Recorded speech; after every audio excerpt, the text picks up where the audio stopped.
Hello and welcome to the Inside Social Work podcast, where we take a peek behind the scenes into different fields of social work, engage and inspire practitioners, translate research into practice and encourage lifelong learning. I'm your host, Marie Doorakkers. Thank you for listening and I hope you enjoyed today's podcast episode. Hi everybody. In today's episode, I chat with Suzanne Sprague about advocating for social work.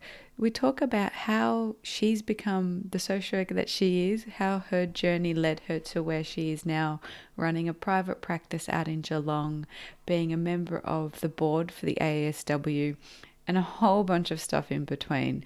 And I wanted to do this episode so that we can get an idea about how we can advocate for ourselves. I've met so many incredible social workers who work endlessly and tirelessly to support other people, to advocate for change, to support vulnerable members of the community, to challenge policy, challenge political discourse, to educate, and the list goes on. There's so many areas that social workers get involved in to influence change.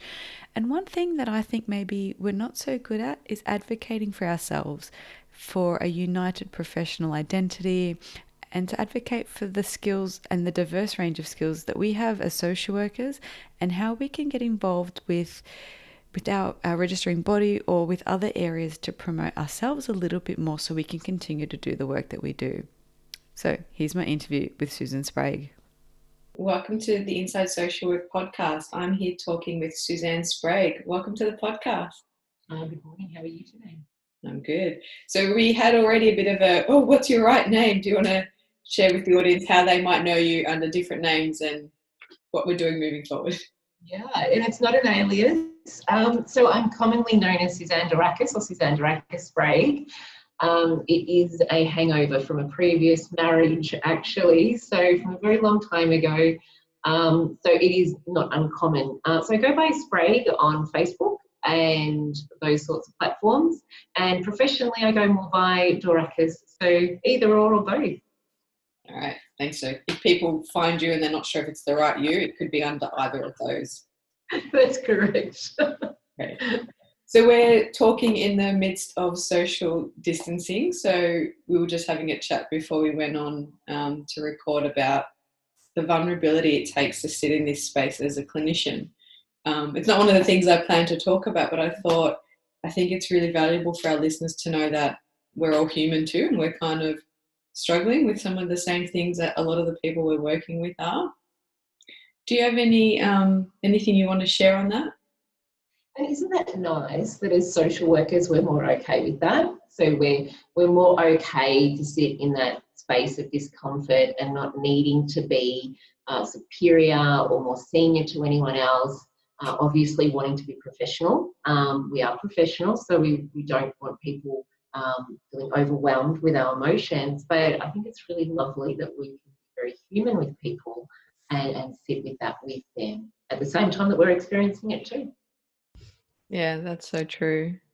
And how, I forgot to kind of give you a chance to introduce yourself. So we jumped straight into COVID-19, which I really should make into a swear jar. And every time I say those words, dollar goes in.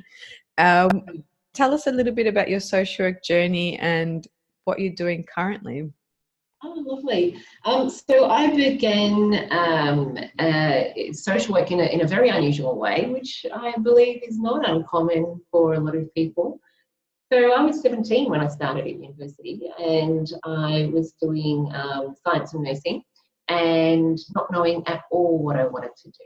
So it was advised to me in my very naive state that would be a really great thing to do. It was the second year of nursing at universities, and I had a passion as well for science, and my elder sister is an industrial chemist, and she paved the way. She's only 14 months older than me, but it wasn't kind. I love a good chat. I love a good backstory. So I kind of thought that pure science wasn't going to be it for me. Really sort of went, well, I'll have a crack at it. So I did it, and that was really interesting because that was 89 that I started that, and Yeah, so AIDS, and it's really interesting that my reflection on the changes to hygiene levels and people being cautious and scared and all of those things at the same time does actually remind me of that. The people being paranoid: do I wear gloves? Don't I wear gloves? Do I wash? How do I wash? And so at least I feel like I'm more braced for some of those thoughts. So while I did that, the fortunate thing about doing that at university science was that I had 2 years of pretty much everything. 2 years of psychology, I had 2 years of science, I had 2 years, if I hadn't done the extra, of sociology and things.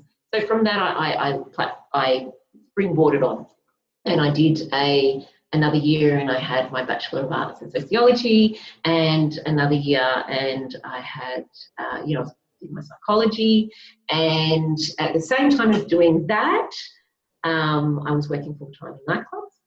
And at the same time as that, I decided to go and do a diploma in youth work at the Gordon, which is the local TAFE here.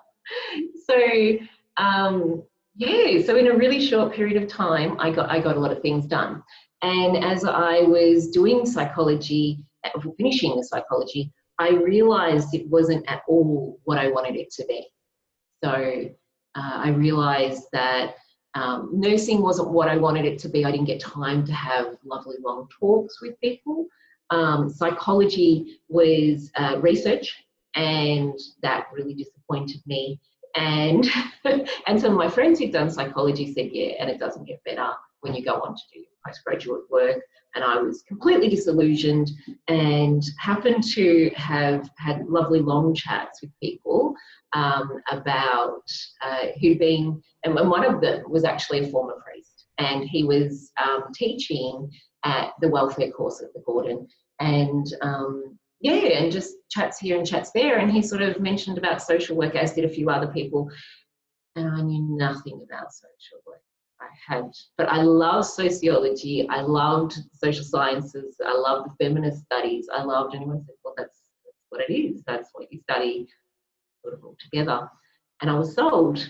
And then, so I enrolled, I think I was still finishing something else, and I enrolled in social work at Monash. And then finished social, and so I was studying I was partway through working at an organisation by that stage. Prior to that, I'd already been working at the Red Cross in the industry, as well as still working in the nightclubs. And then after that, went on and got my master's at Flinders. So all together. Yeah, very eclectic combination of things. Oh, yes. But it's funny, I feel really odd when I say that, but then when I hear other people's stories I was still fairly young when all of that was happening, when I hear other people's stories, and they seem to be quite as eclectic or coming at it much later than even I did. So, yeah, I understand that it is a bit of a journey for a lot of us to get to where we get to. That's it's really nice that I think it's maybe not as common, or maybe it's changing now, I'm not sure, but there was a lot of pressure when you were first finishing school to choose something that led to something that then we stuck with. And I'm seeing more and more people, especially my role at the universities, doing the postgraduate course, that have had similar journeys, and maybe they might have even worked 5 or 10 years in a field and thought, it's not as fulfilling as I wanted it to be, or I'm not using my interpersonal skills in the way I wanted, and making that change later on in life and being so enthusiastic about their new career trajectory. Yes.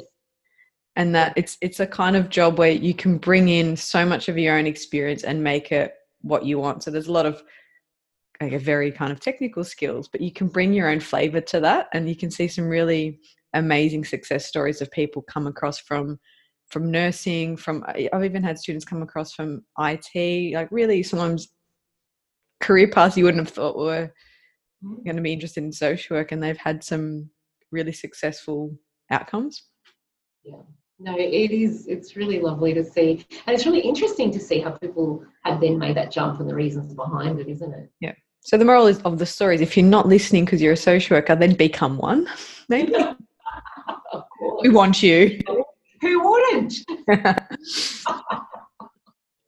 Yeah, come over to the dark side. Yeah, come over to the dark side, absolutely. What are some of the first kind of, entry level difficult jobs that you had before you moved into where you are now? What are some of the things you remember about like that, the grunt work, the bottom? So I actually had some beautiful first jobs, but some of my placements are a bit ordinary, I have to be honest. So fortunately, I was a little bit more sold on what I wanted to do, and also was already working in the human services. So and an organisation, lovely, beautiful people, lovely supportive environments, doing really interesting work. Because I have to tell you, if it was based on the placements, I think I would have run. And I think that that's why I take placement really seriously. So whenever we take on students, my biggest takeaway message is to try and make placement as enjoyable as possible and fulfilling. Yeah. No, I agree. I think my first placement was in child protection, and I could have left the sector then. Yeah. And I think there's probably room for a big revamp of that whole way of doing placement, because often people they might be really good at their craft, but they don't know how to teach it. Yeah. And I think that can be a real challenge. Is you're there eager, you're not sure of the boundaries, you're not sure of what you can and can't do.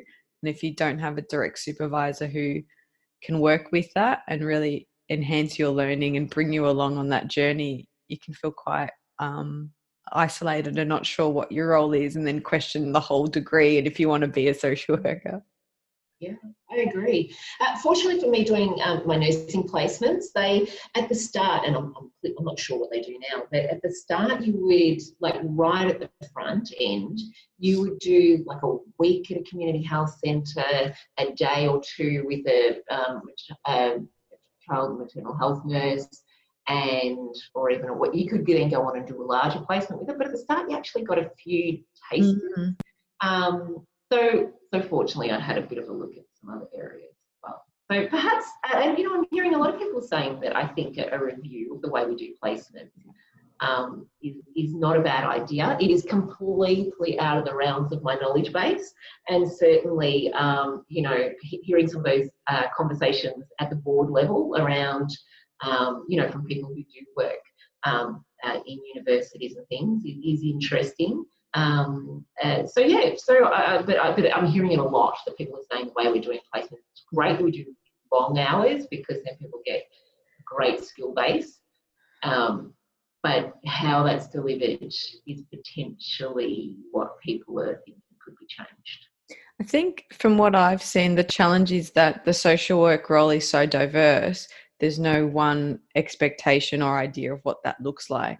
Whereas something perhaps like maybe nursing or even psychology, it's a very clear, specific skill set. Yet so many social workers aren't employed as social workers, or be employed as support workers or case managers or mental health practitioners or like domestic violence or intake. Like the title doesn't really describe exactly what a social worker does, where in other qualifications you don't see that as much. You just see psychologist, nurse. It's very clear idea, a professional identity in that way. So it's hard, I think, for some placements to know exactly what to teach you because the role varies so much and it's so broad. And I think other disciplines, we could learn a lot from that. A lot of other professionals would demand their title to be articulated more clearly, without question. Even I employ psychologists and they demand that they're called a psychologist without any question. And because they see that as a strength. And maybe there's a take-home message for us about that. Absolutely. So moving into the work you're doing now, you're involved with the AASW. Do you want to talk a little bit about that? Sure. So last year I was elected onto the board, and which is really cool. I think that for a long time, because I run a large group practice, that a lot of people ask for advice and input around how people do that, how that's managed. And it seems that they weren't getting some clear direction from our association. So they were going outside to other disciplines in order to get that information. And being passionate social workers that we are, we kind of go, well, that's cool that we can get information from other areas in some ways, but then it's not cool that we're all reinventing the wheel. And broader than that, even for people who weren't in private practice, they were saying, I don't feel like our discipline is being valued. I feel it's being eroded away by other disciplines, other people coming in to our turf, and it's not being protected very well. And for many years, this was being said. And I kind of thought there's a lot of value from not being on the inside, because you can say a lot more broader things. But there is value on being on the inside, because then you can go, well, you know, maybe I need to be the change. So it was that decision about, you know, and where is the best value of my voice? And yeah, so I kind of put my hand up and went for it. Yeah. I think the interesting thing that people don't realise is when you're on a board, particularly for the AASW, they're very clear about their direction of what a board member can and can't do, and they're very rigid around that being only around governance. And that means that you're not allowed to have anything to do with anything on an operational level. So I guess that a lot of people then say, well, what are you doing and how's it happening? And there's certain things that I can and can't say. And I can't then just pick up the phone to a staff member and ask them to do something, or even inform them that things are happening. Try to, but I can easily be told to step back, even though I'm a member myself. So it's an interesting position to be on. I have been on a board before, but I've not ever been on a board that I'm a member of before. You know, so I've been an active member and an active social worker, so I've not been on a board that I've worked in that area or so on and so forth. So different. What are some of the, I guess, challenges or things you have to try and balance, being someone who wants to advocate for social workers and social workers also wanting to advocate for clients, and trying to prioritize juggling those things while valuing social work, supporting change, the professional identity? Like, even just in those few things, it seems like so many opportunities to confuse yourself and get tangled. Yeah. And, you know, I'm an all-in person. You know, it's the same as when people meet me, they go, oh my gosh, you're exactly as I expected. There's nothing. There's no filter. There's nothing there. This is me. And I guess it comes from living in a country town. Geelong's not really a country town, but you know what I'm saying. Everyone knows your business, right? So there's no hiding. If people want to know stuff about you, if people want to know where you live, if people want to know your ex-husband, they can find that information out in the blink of an eye. So I guess it gets you to go one way or the other, doesn't it? It is particularly difficult for someone like me who is very transparent, is because I then have to I have to be a different person, and I have to think about the way I say things, and I have to be mindful of how I approach certain topics. So when people say to me, particularly, you know, we've got a large Facebook page that supports people who are in private practice or running their own businesses. So that's not just necessarily private practice as in a one-on-one scenario. Some people run training organisations or businesses. I mean, yourself, you've got your podcast and things and so forth. Some people actually are subcontracted to universities to do supervision, and they do that as a subcontractor or a contractor. So that's a business. And unfortunately, fortunately, whichever way you look at it, that's the way the world's going. And so they come and ask lots of questions. So more recently, with being on the board, if they're more professional questions, I will teach them how to self-advocate themselves. Yeah. So what do you want to say? How do you want to articulate it? And be sure to ring back through to the association. Put it in an email, and and do it that way. Yeah. I never thought of it this way, but I wonder, it's just kind of come to mind. Do you think that because of the nature of social work and often putting others first, that some people might have a problem or an issue and be like, oh, I don't want to be a bother Yeah. and not use those same advocacy skills or changing policy for themselves? It's just, oh, I don't want to interrupt them. I'm sure they're really busy. Yep, absolutely. And the other thing that people do is assume because I do it for somebody else, it should be somebody who does it for me. And we're tired, all the advocacy that we do for everyone, and even in our families, I think a lot of us play that role, and in our communities, is that it gets tiring. It's like, oh, who is going to be that person for me? And, then some people might just come to me and go, oh, please be that person. And I think it's really unsatisfying when it's around association issues or things like that I have to say, I'm sorry, but you have to dig a bit deeper into it for yourself. Yeah. So for those listening who might want to get more involved, what are some things between doing nothing and being on the board? Like there would be opportunities throughout the organisation itself. What are some things people can do, or how can they, what advice do you have around maybe connecting with others? Because it can be an isolating job, even if you're in an organisation. If you're in a multidisciplinary team, you might still be the only social worker. So you're sitting with that identity on your own. Yeah. And there's lots of opportunities. You're right. Actually, even when I used to work in organisations, you can feel really isolated. You can feel like the lone voice pushing you up against and saying, no, I need a social worker on my signature or whatnot. The networking opportunities. So there's practice groups that you can become involved in. Also, some of the universities run social work specific networking groups. Deakin used to run one, and it was so fabulous. I have to tell you, it was one of the best opportunities. Prior to places like the Mental Health Professional Network. And having said that, that's not just for social workers, though, but a lot of us do go to those meetings. So just trying to find some social work specific, but also some other networking opportunities that you might find a lot of social workers going along to. The other thing that people might not really grasp when they read the AASW newsletter is that there's lots of opportunities in there, and they're not just for academics or people who have written papers or CEOs of organisations. There's lots of expressions of interest that are asked for people to join together on pieces of work, on advocacy, on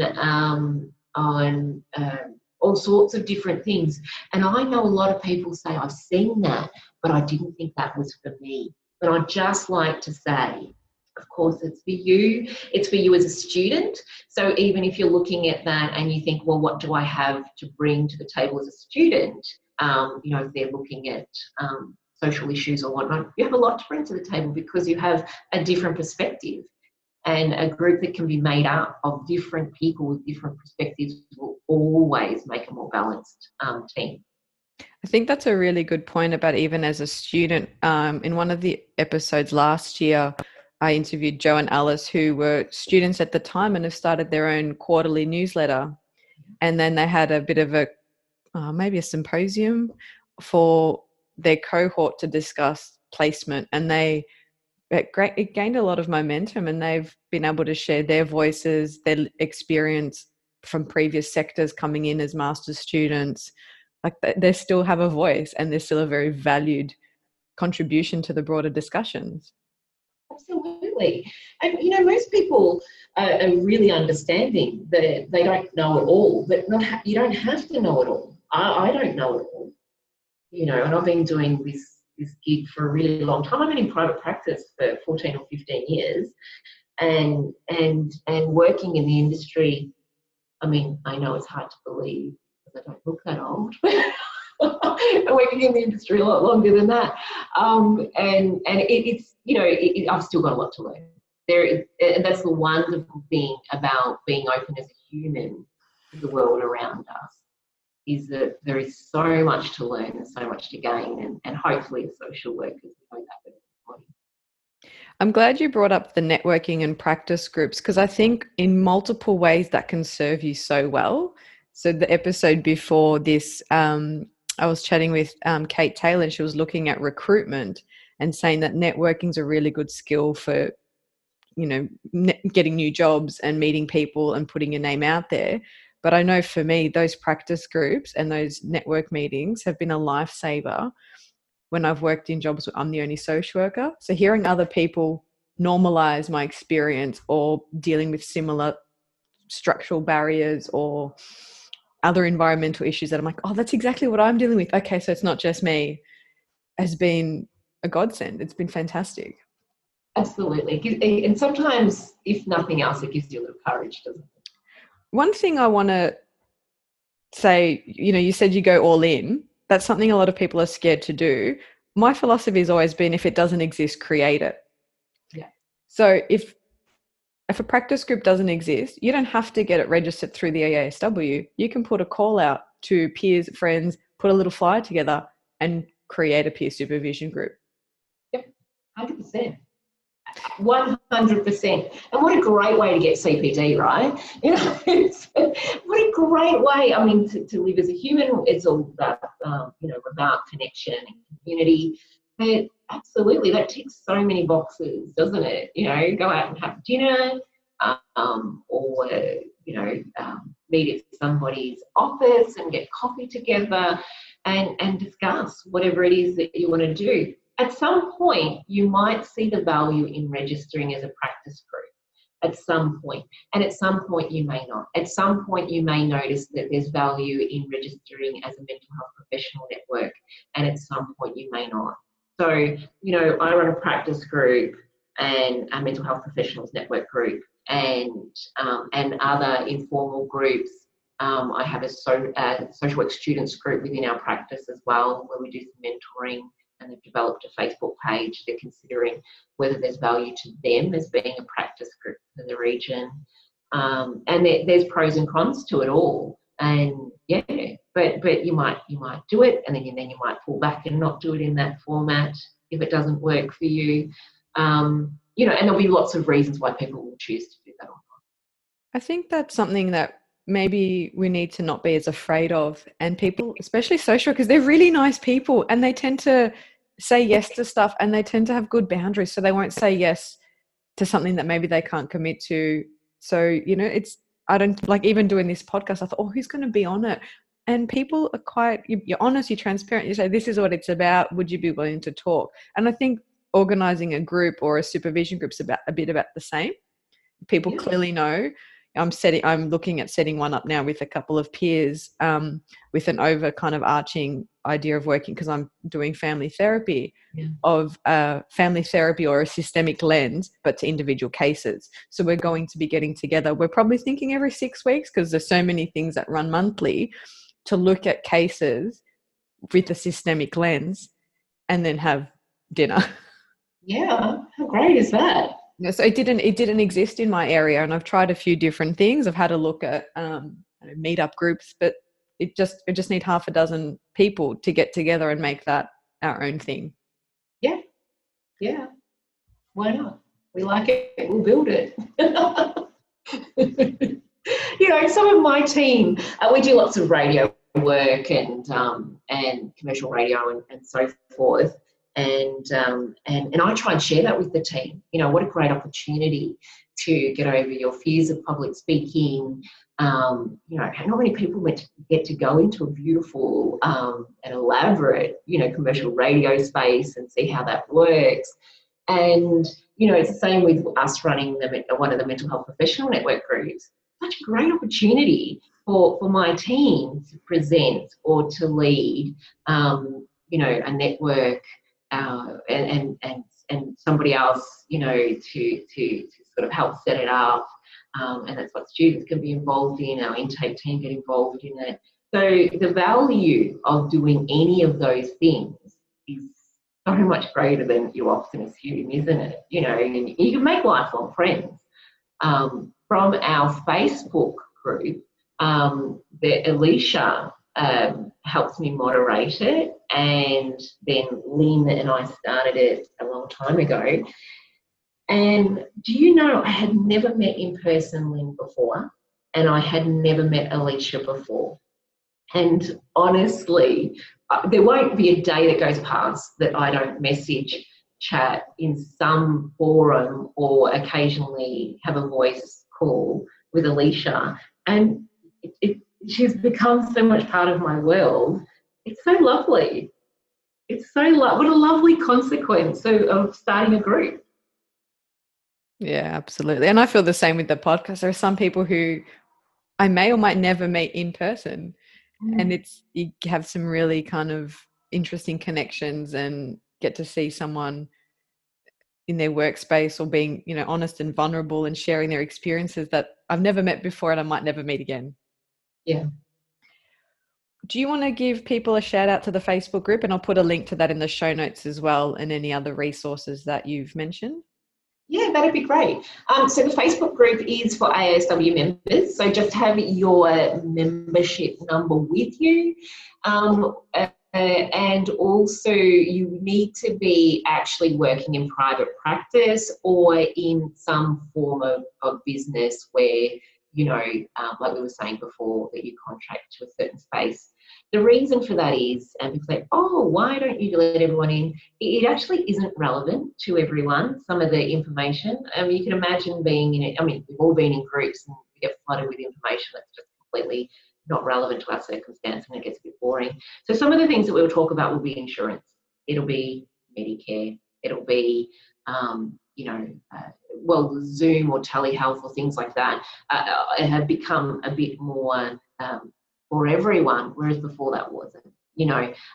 What are bank fees and things like that. They're not relevant to everyone. So it's not, and we don't want to be then just creating another group that exists elsewhere, because there's lots of great social work groups, and I encourage people to become a member of a few. But our page is called the Business of Social Work. There is an open page on Facebook, and that just has some light information on it. If people are looking, that can then link through. And then we have the closed group. So have your membership card number ready. And we also need to know just a little bit of information that validates your group, so that you're in business. You might send it through your ABN, you might go, here's my Facebook link, or something like that. So we have a lot of people trying to join the group on a daily basis who aren't social workers. So we're just being very protective around the space. That's great. Self-care tips before we wrap up.